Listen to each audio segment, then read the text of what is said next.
최근에 한 크리스찬 작가가 감사일기 캠페인을 제안을 했습니다. 하루에 5가지 감사 내용을 기록을 하는데 그런데 이것이 생각보다도 참 쉽지가 않더랍니다. 밥을 먹을 수 있어서 감사, 숨을 쉬어서 감사, 그러다가 출근길 지각하지 않아서 감사, 지옥철 다른 사람의 발에 걸려 넘어지지 않아서 감사, 심지어는 이렇게 억지로 짜내는 느낌이 들 정도 그런 느낌이었다라는 거예요. 그런데 그것을 보면서 이런 생각을 했습니다.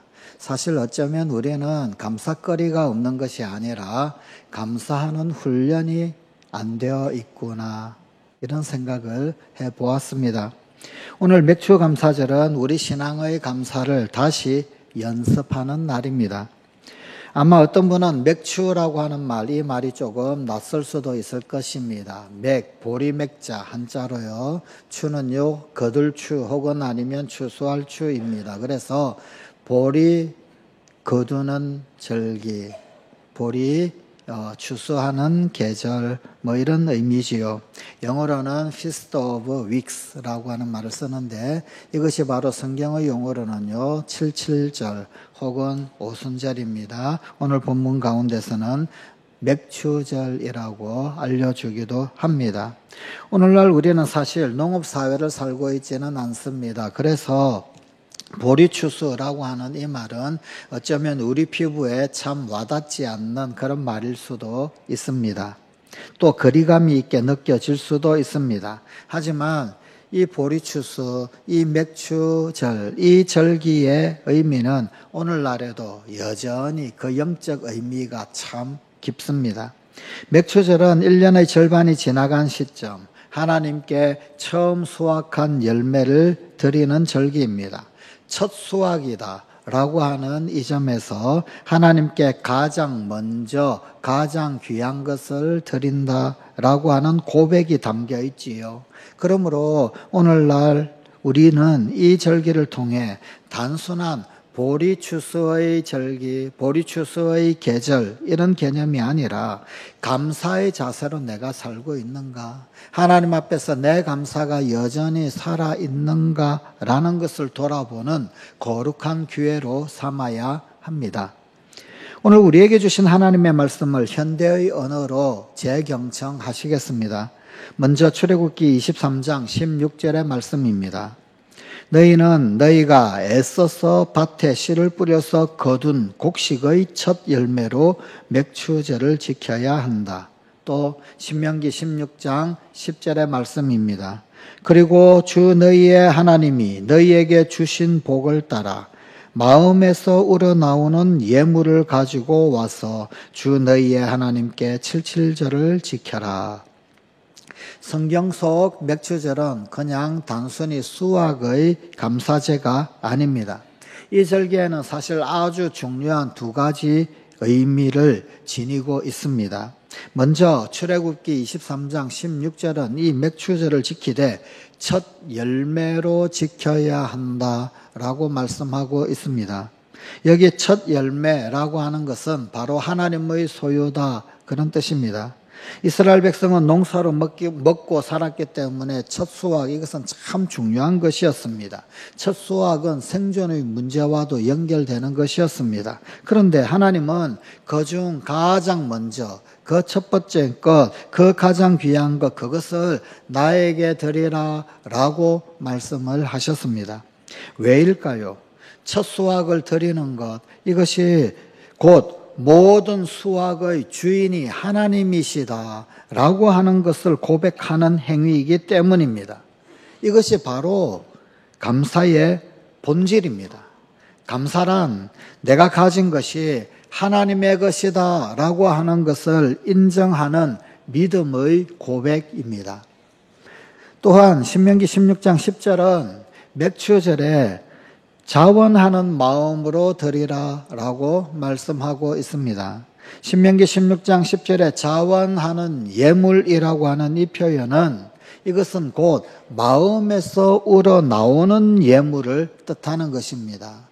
그러니까 시간이 되어서 절기가 되어서 때가 되어서 그냥 드리는 것이 아니라 마음에서부터 우러나와야 한다.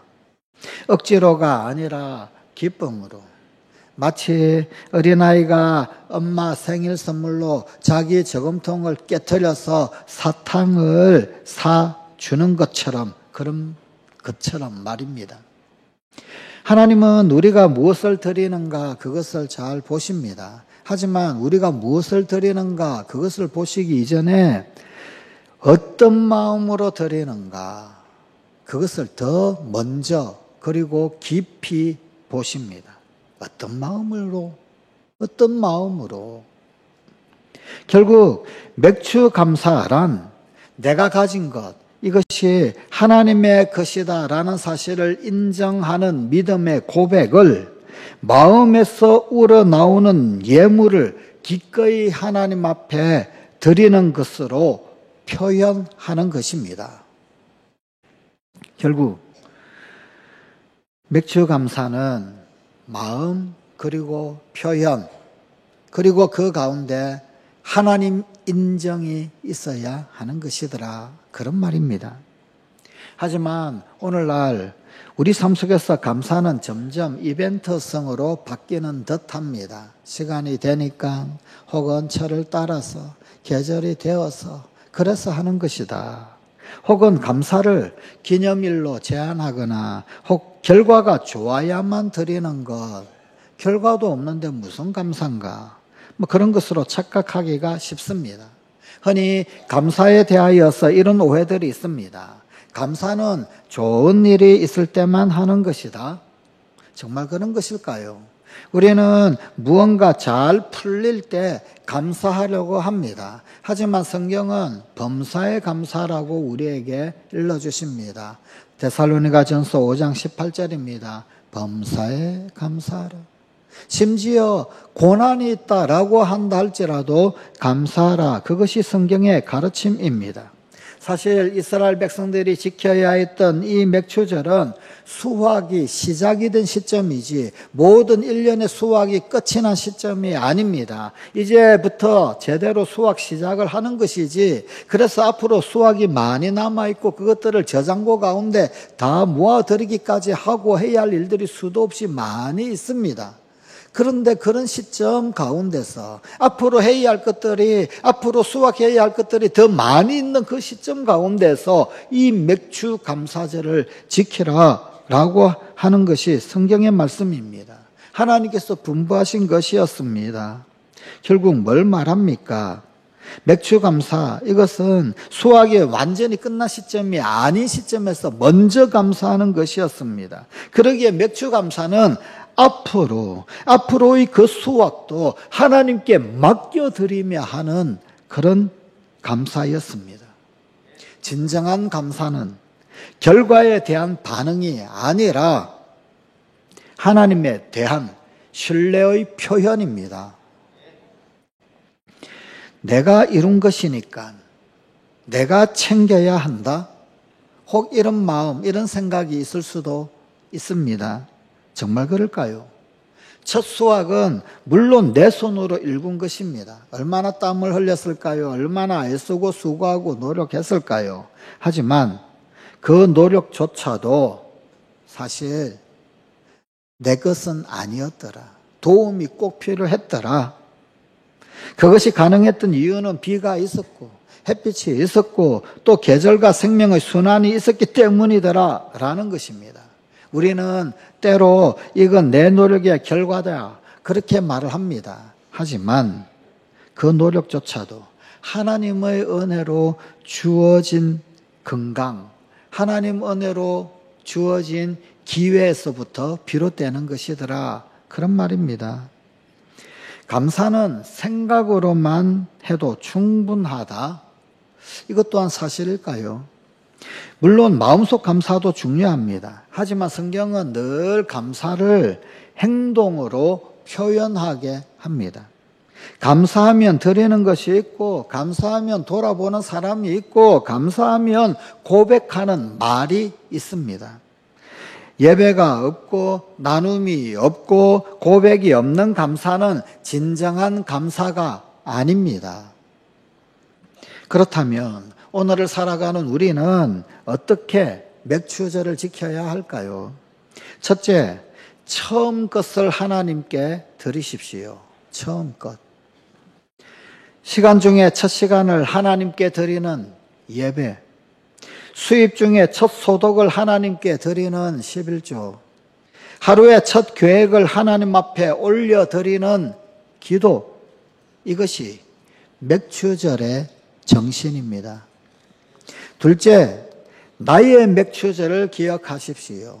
그냥 때 되어서 혹은 아니면 교회가 맥추 감사절 지키니까 그게 아니고 나의 맥추절, 나의 맥추절이 되어야 합니다. 나의 인생에서 첫 열매는 무엇이었습니까? 처음 믿음을 가졌을 때, 처음 자녀가 태어났을 때, 처음 하나님의 인도하심을 느꼈을 때, 처음 응답받았을 때, 처음 은혜를 느꼈을 때, 그때의 마음, 그 감사의 원점으로 다시 돌아갈 줄 아는 성관가족이 되십시다. 셋째, 감사를 나누는 일로 확장시키십시오. 오늘 본문 신명기 16장 11절 말씀입니다. 너와 내 자녀와 노배와 내 성중에 있는 레위인과 및 너희 중에 있는 객과 고아와 과부가 함께 내 하나님 여호와께서 자기의 이름을 두시려고 택하신 곳에서 내 하나님 여호와 앞에서 즐거워할지니라. 하나님은 이 맥추절을 지키되 이 맥추절의 기쁨을 혼자만의 것이 아니라 함께 지켜야 한다. 그렇게 말씀하십니다. 나 혼자 맥추절 지키고 나 혼자 추수의 기쁨을 누리고 그게 아니더라.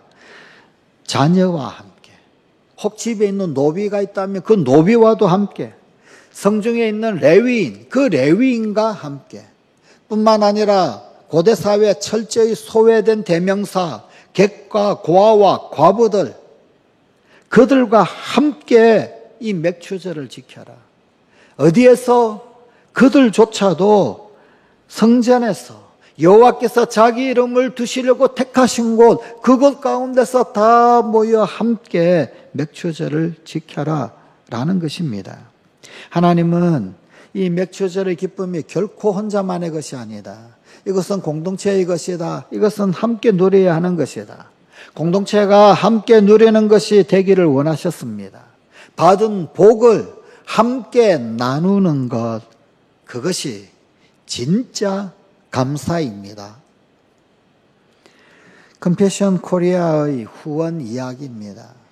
이 컴패션 코리아의 후원으로 2016년 그때부터 4년간 대학 등록금 그리고 또 생활비 일부를 도움을 받았던, 지원받았던 김윤지 간호사의 이야기를 소개합니다. 물론 이 소개는 가명입니다. 실명을 드러낼 수 없어 가명으로 소개가 된 이야기입니다. 그녀는 2016년 지방의 어느 중소도시에 간호대학에 입학을 하게 되었습니다. 그런데 가정 형편이 너무 어렵고 힘들었습니다. 그래서 컴패션 코리아 장학생으로 선정이 되었습니다.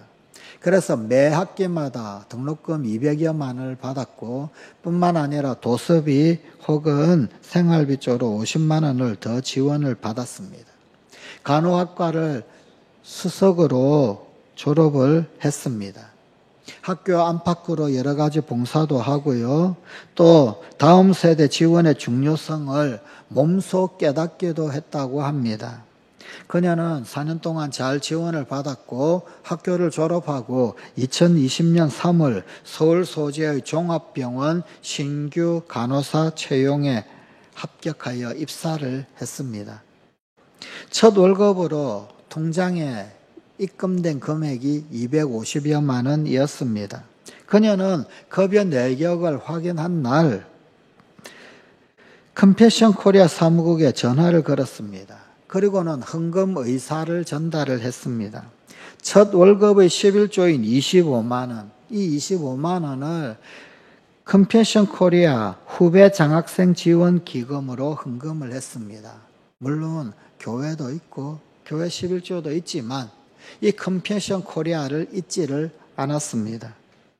헌금과 함께 보낸 편지 중에 이런 내용이 있습니다. 제가 여기까지 올 수 있었던 것은 여러분의 기도와 후원 덕분입니다. 이 사랑을 이제는 제가 누군가의 첫 열매가 되어 흘려보내고 싶습니다. 이 김 간호사의 헌금은 필리핀 현지 아이 한 명의 1년 등록금 그리고 교재비로 지원이 되었습니다. 그리고 이 아이는 현재 초등학교를 무사히 졸업을 했고 그리고 또 장학생 대열에 합류하였다고 합니다. 김 간호사는 이후에도 해마다 매년 첫 번째 월급, 해마다 첫 월급의 10%를 교회 외에도 꾸준히 이 컴패션 코리아에 기부하고 지금도 여전히 그렇게 하고 있다고 합니다. 그러면서 후배 멘토 역할을 여전히 수행을 하고 있습니다. 성관가족 여러분, 이것이 진정 감사의 열매입니다. 제대로 된 감사입니다. 감사를 아는 자의 열매 있는 삶입니다.